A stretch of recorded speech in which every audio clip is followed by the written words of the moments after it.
you for joining our Wednesday evening Bible study. Please stay tuned for some important announcements immediately following the service. One of the saddest funerals I've ever participated in was the funeral of a 22-year-old young man. Let me tell you his story without giving you his name. Happened in 2002. This young man died. He was executed by the state of Texas.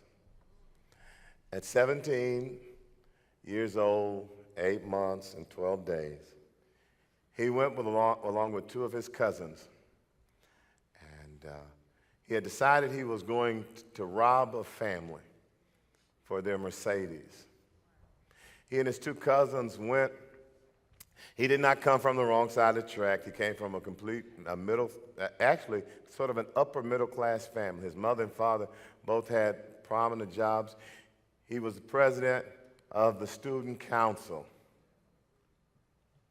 His sisters graduated, gone on a scholarship. He had signed up to go into the Marines, but on this night, he went with some friends. He goes and drives to a town in East Texas, and to steal a family's car, he shoots the man, shoots at the wife, but misses. She plays dead. He drives the car 1 block. It has a flat. He is arrested. His two cousins turn on him, and, well, they tell on him. He is condemned to die. This case is significant because if he had lived 3 years, the United States overturned the idea that if you commit a crime under 18, you couldn't be killed. But what he teaches us is that the danger of living life on the edge is that you might fall off. That the danger of living life in the fast lane is that you reach the end too soon. And none of us can ever get to the point where we think we've gotten life all together. Young people, I want to tell you that life is uncertain as it is, but it is definitely dangerous when you try to live it on the edge. The Bible tells us a story about a young man who lived life on the edge in the book of Acts, the 20th chapter. Acts, the 20th chapter, in verses 7 through 12.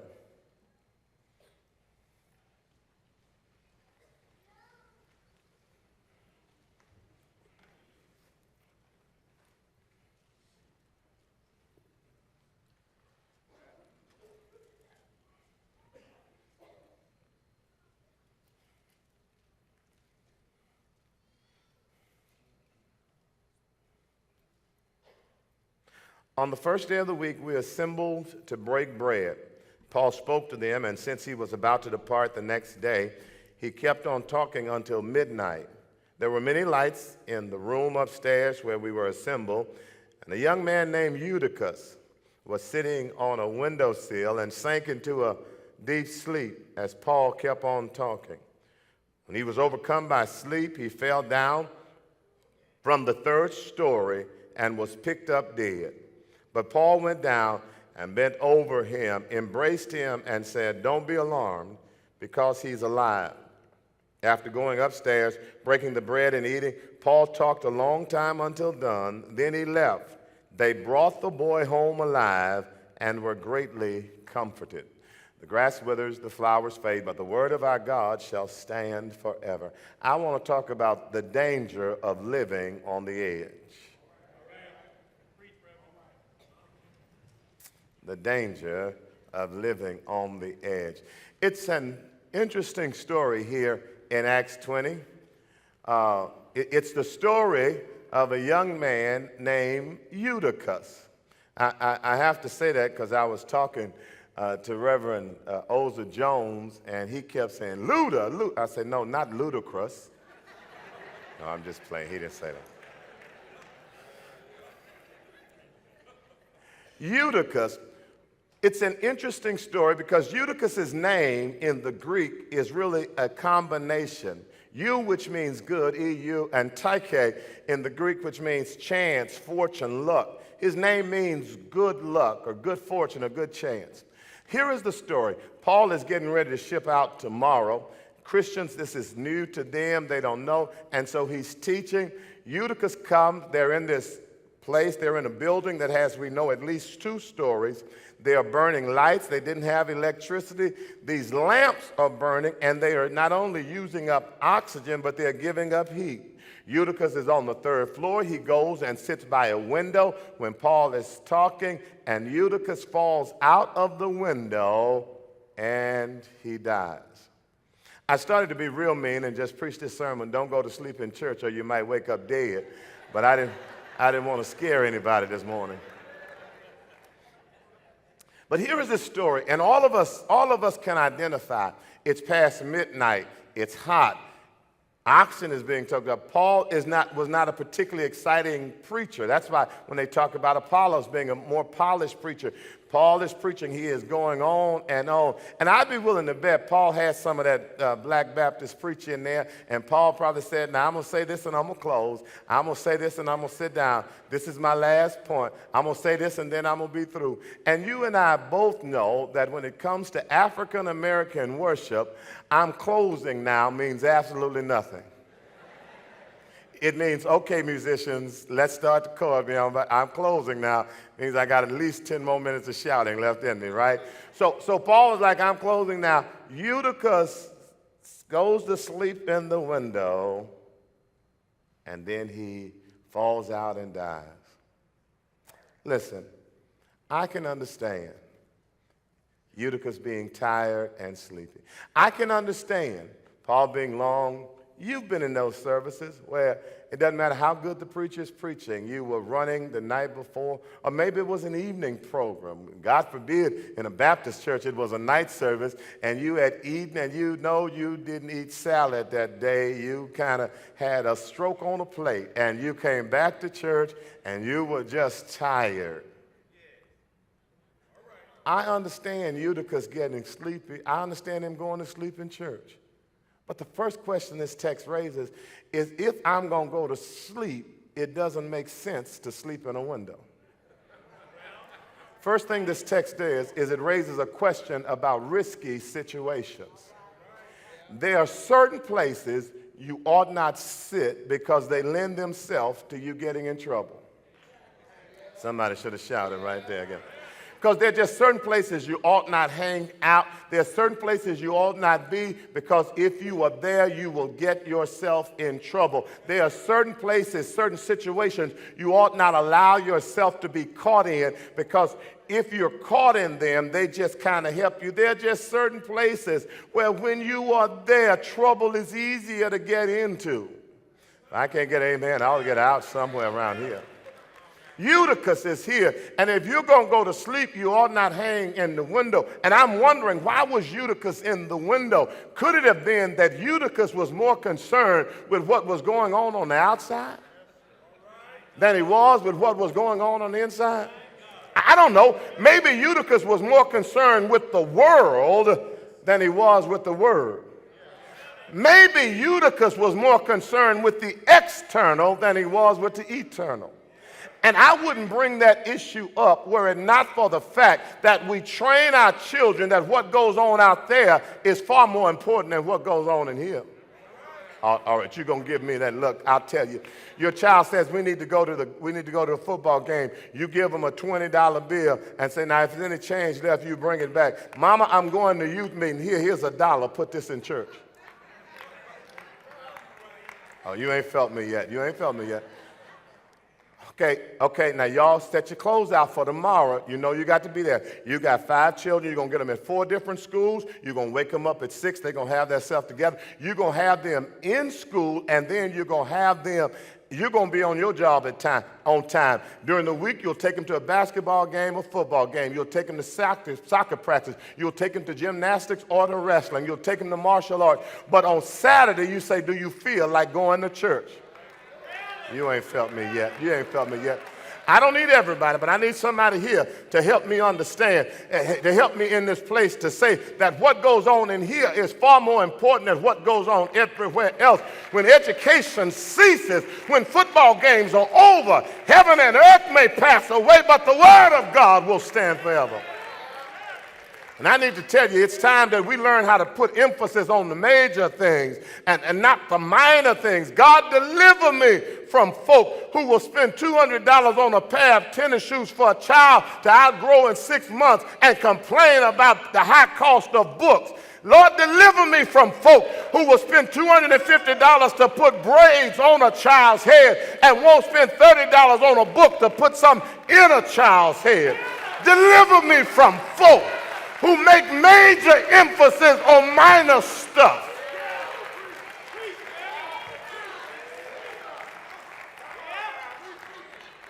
I can't tell you how to raise your children, but I will tell you this.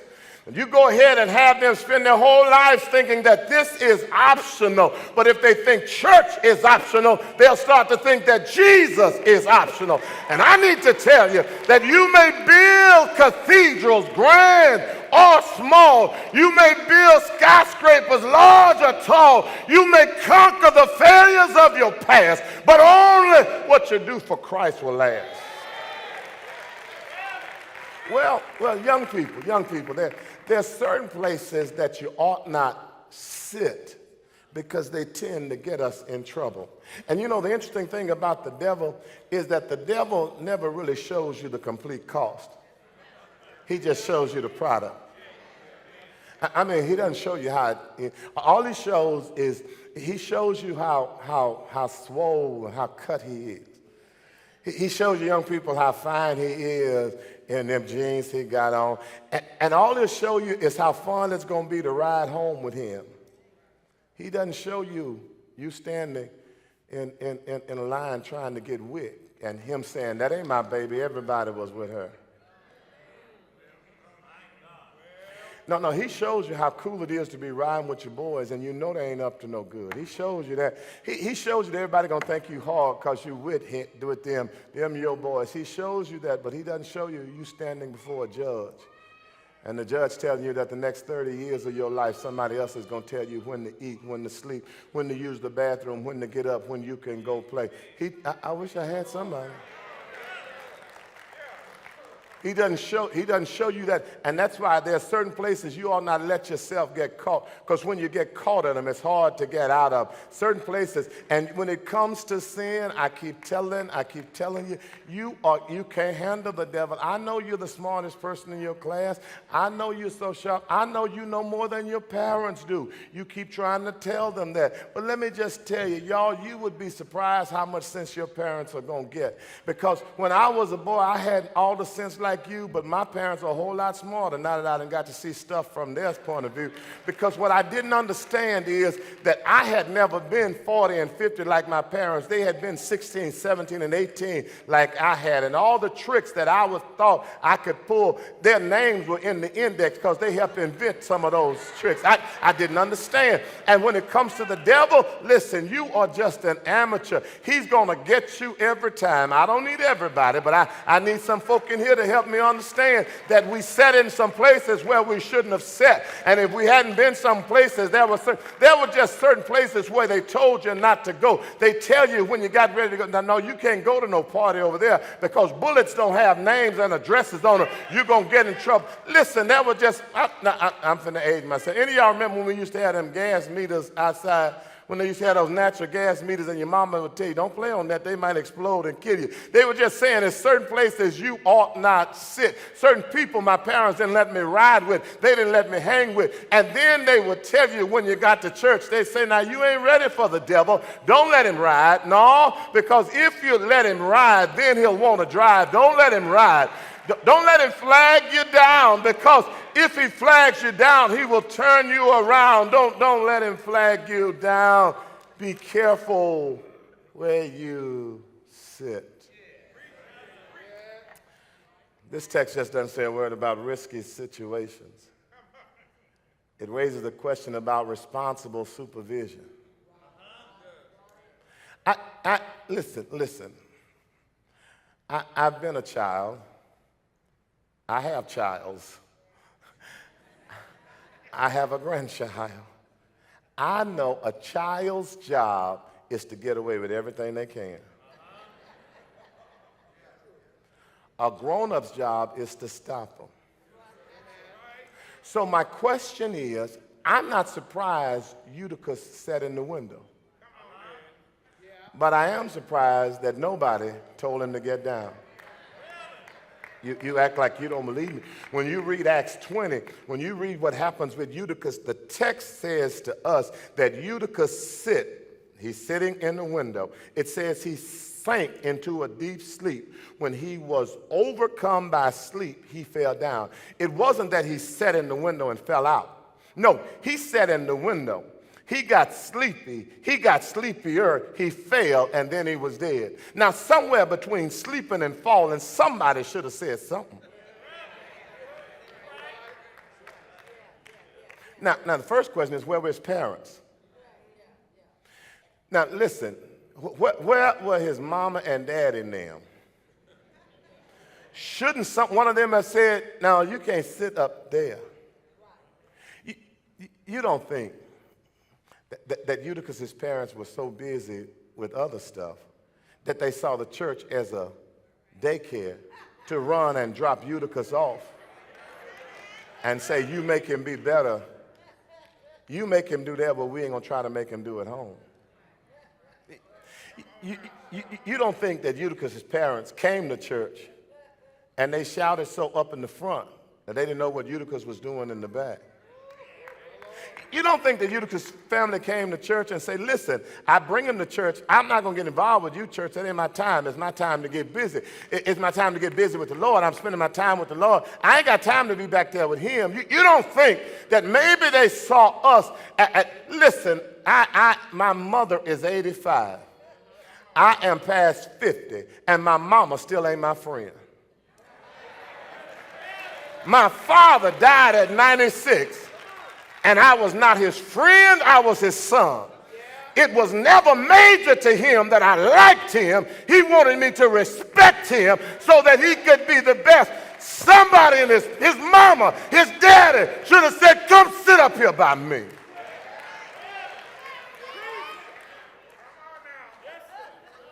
We and I got a responsibility as parents to say that I'm going to take an active role, not only in what he does in church, but what he does in school. Let me say this in the African-American community. When I was growing up, my parents couldn't come to school to be with me like many of you can. They couldn't come because they had to work. They had to work. They had these habits like food and rent they had to take care of. They couldn't come. You got some time, and you saying it's your me time. You should have thought about your me time before you had those children. And if you got them, we got a responsibility. They ought not just see us when stuff is going wrong. They ought to see us at the other stuff. They ought to see us at PTA meetings. They ought to see us at the children's game. They ought to see us when they're being honored by the National Honor Society. But if his parents hadn't been there, what about his peers? What about his partners? What about Eutychus' boys? Shouldn't one of them say, hey, man, come on, man. Now, you know we weren't raised like that. We were not raised to sit in the windows. We have a responsibility. Listen to me, young people. Friends, don't let friends sit in windows. And a true friend is willing to risk losing a friend to save a friend. T-Bob's Left Eye in Chile told us in that theological discourse they did called Waterfalls. Sometimes you got to tell your friends, don't go chasing waterfalls. Please stick to the rivers and the lakes that you're used to. I know you're going to have it your way or nothing at all, but I think you're moving too fast. What about his peers? What about his parents? But what about the pews? I mean, they see him. Shouldn't someone have said? Okay, this is a crash course in Hearn history. I'm sitting in a window. One of these old ladies, old men, boy, get your butt down off that window for I'll whoop you and go tell your mama.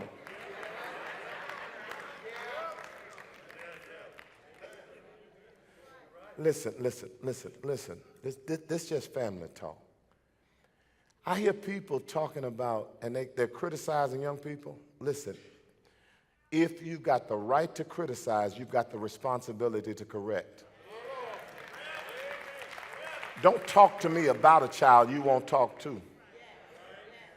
And if you don't have, we've got to risk. People say, well, people don't like you to say anything to their children. You just got to get mad at me, because here is what I'm going to do. If your child does well, they won't have a bigger cheerleader than me. But if I see them doing wrong, you ain't got to never speak to me, but I'm going to tell them that I don't want you to mess up like you were going.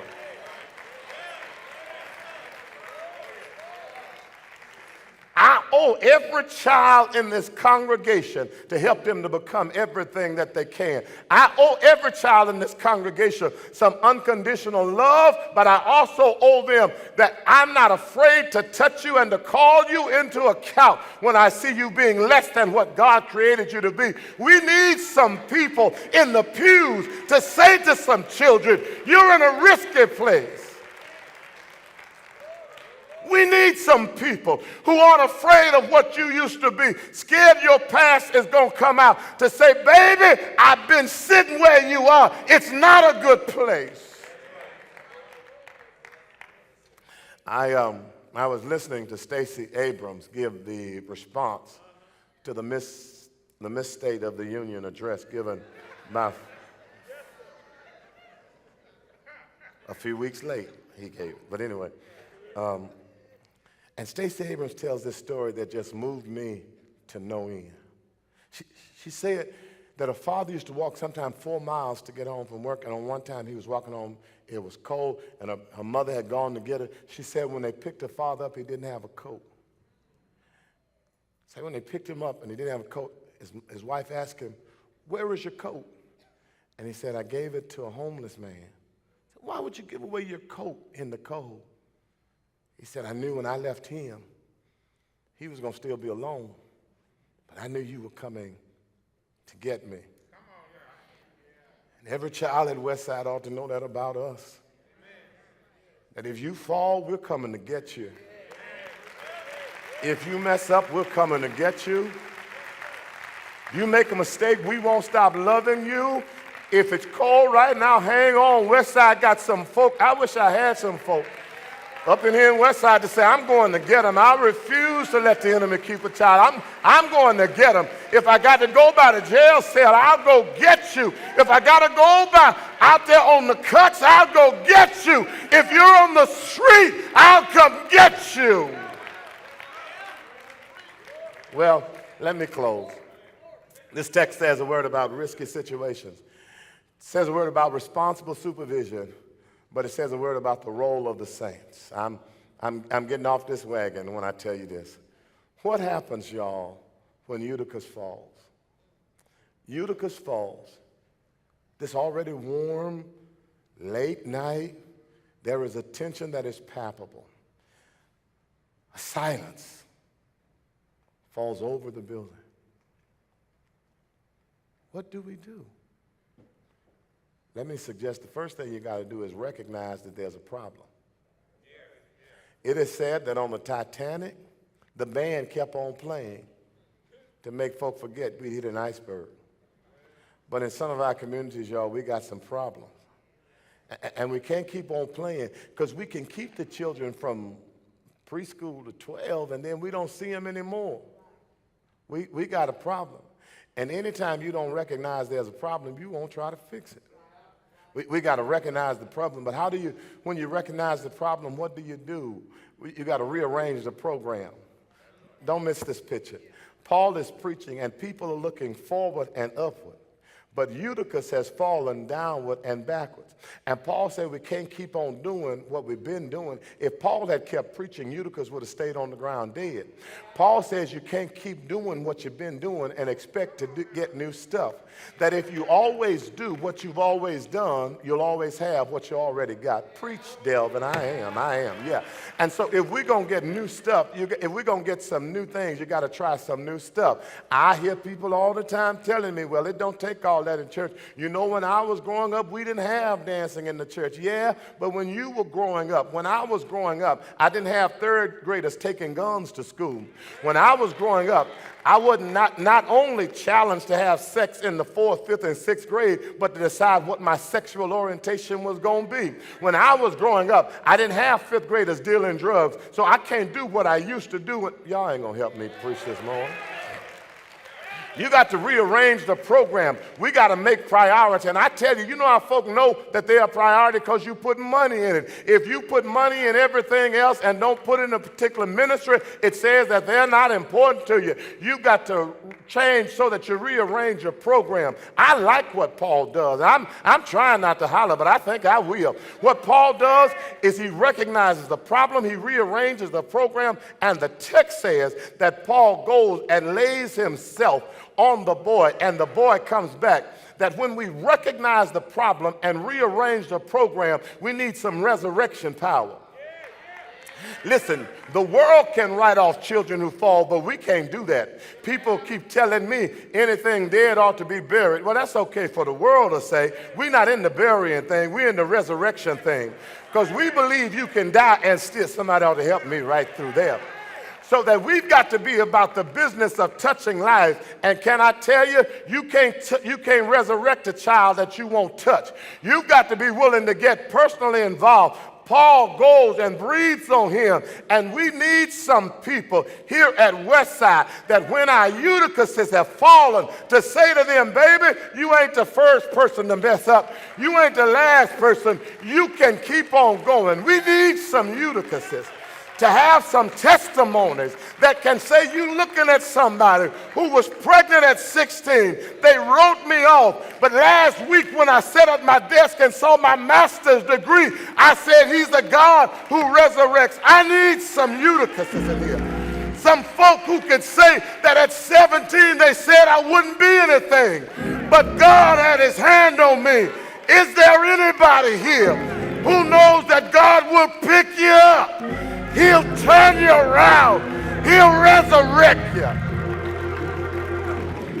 I'm on my way to my seat. I'm on my way to my seat. But I need to tell you that when we rearrange our program, recognize our problem, and we show resurrection power, we ought to have some real praise. The Bible says that when they brought him back, they were not a little comforted. I need to tell you that every time we get a Eutychus who comes back because they have fallen, we ought to be stumbling over ourselves to try to encourage them. When they mess up and come back, they don't need us to tell them what they've done. They need us to show them what they can be. I'm closing with a nursery rhyme. But when I was a boy, they told me about Humpty Dumpty. They said Humpty Dumpty sat on the wall.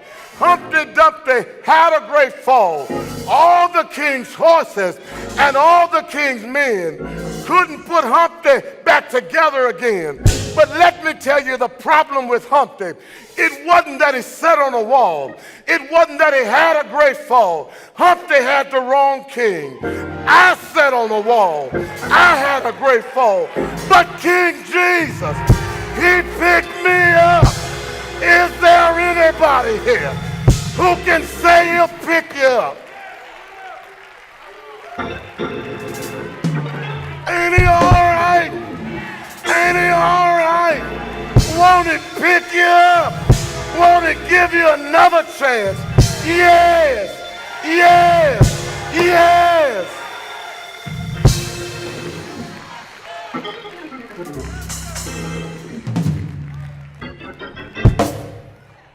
Young people, if you're here today, I want you to know that your failure isn't fatal, nor is it final. God is the God who puts back broken pieces. I wish I had some fallen folk in here who can say, I messed up, but the Lord gave me another chance. And since he's given me another chance, I'm going to praise his name. Every chance I get, I'm going to praise his name. From the rising of the sun to the going down of the same. Hey, hey, hey, hey, hey.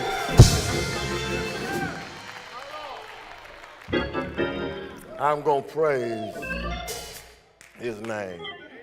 We serve a God who can pick up broken pieces and put them back together again. That's the good news. The good news is that even broken pieces can be placed back together if you put them in the master's hand. I've got a wonderful opportunity to invite you to become a part of our church family. We're going to stand all over the building.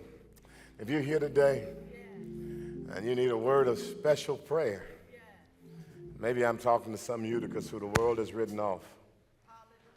I'm here to tell you that what you're looking at is a group of people who the Lord has made over, who God has given another chance.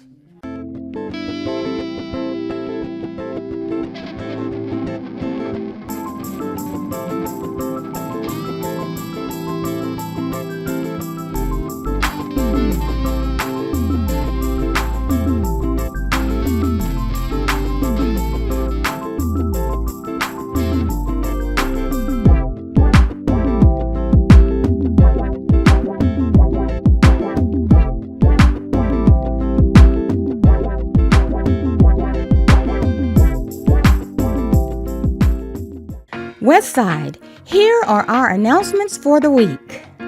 Westside is currently seeking candidates who are interested in an employment opportunity as a part-time nursery worker. If interested, submit your resume and employment application at WBCCHURCH.org/jobs. Beginning October 4th through October 25th, SHOP will be on Wednesdays from 6 p.m. to 7 p.m. Come and experience inspiring music and a transformative message when our annual Fall Revival kicks off on October 24th at 7 p.m. The guest speaker will be Pastor Alessandro L. Bell of First Baptist Church, Texas City, Texas.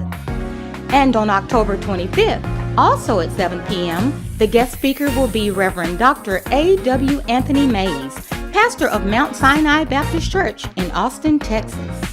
Join us for fellowship and fun at Westside's annual Fall Fest celebration on October 29th at 9:45 a.m. We are asking for your non-peanut and peanut-free candy donations. The following are a few suggestions: Dots, Chocolate Mints, Tootsie Rolls, Tootsie Fruit Chews, Tootsie Pops, Blow Pops, Hershey Milk Chocolate, Jelly Belly Jelly Beans, and Kit Kat Bars. Donation bins are located at various kiosks. Thank you for your support. Women Running with Authority, also known as WRWA, focuses on women who have received a terminal diagnosis. However, these women are still running, knowing God is in control and not their illness. WRWA is committed to encouraging, motivating, and supporting our sisters. We help relieve some of the financial pressures associated with rising medical bills, or simply creating a fun environment where these women are not consumed by their illness or their medical treatments. WRWA's 9th annual Women Running with Authority 5K Run Walk will be held on Saturday, November 11th at 8 a.m. at Unity Park in Highland Village. Pre-registration is $25 or $35 the day of the event. We are also taking applications for individuals who need assistance and support as they battle their terminal illness. Additional information on Women Running with Authority and the 5K Run Walk can be found at womenrwa.com and WBCCHURCH.org. For additional information regarding any of these announcements and much more, please visit us at WBCCHURCH.org. Weekly announcements are also available on the West